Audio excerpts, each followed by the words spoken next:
actor Jon Voight. Jon, I listened to your message, and I'm drawn into the fact that you are courageously sharing your heart with the American people, but also it's a word of warning. And we were talking about how the Democratic Party has really changed. It used to be that the parties weren't that different. They had a little different view of life and the world, but things have changed, haven't they? Yeah, very, very strongly.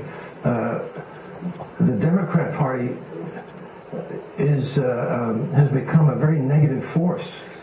I'm going to go to this now.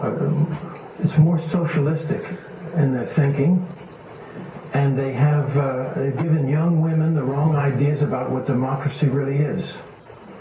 Debbie Wasserman Schultz is the gang leader for all the wrong information to our young women, convincing them that Republicans are stopping their liberties and freedoms of reproduction, when the truth is, as the Supreme Court upheld, that religious freedoms are being infringed upon.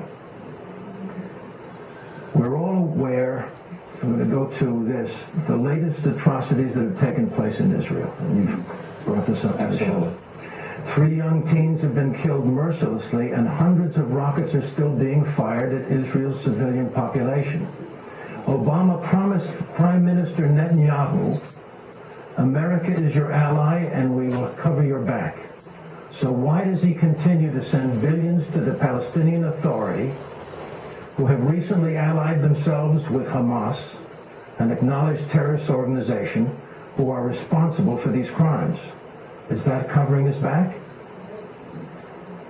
Obama wrote a book about his father, who he seems to idealize. It's a fact that his father was a Marxist who hated America because he saw America as aggressors. Meanwhile, it was America who has helped all the other nations whenever they were in need. Obama never has acknowledged that, and in fact went across the world apologizing for us, and is piece by piece whittling down our military strength, the strength all the world has relied on. And in doing so, he has paved the way for the most violent radical elements across the world to thrive. My dear friends all over the world, please pay attention to what is taking place in our great America. Stand up for your freedoms. Don't be afraid to express wrong when you see it. And for us, let us bring our country back to what we once were and are obligated to be: a strong America, love of life, and freedom. May God bless us. Jon, that is beautiful.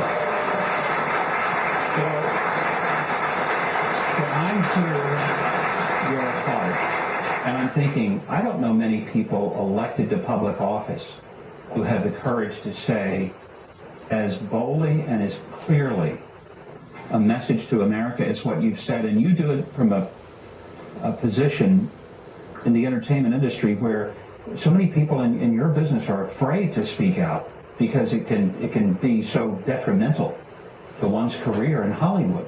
Why are you so unafraid when so many are fearful? Well, you know, lots of people are feeling what I feel. The people in this audience are feeling what I feel, and people all across our country are feeling this frustration of not being able to turn the tide.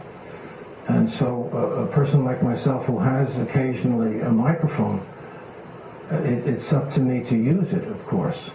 The producer of Dinesh D'Souza's film, very wonderful fellow, was asked why he stood up in Hollywood, and he was the producer of Schindler's List and many great movies. And that's why I reiterate, this film is something to see. It's very, very well done, and it's packed with very important information.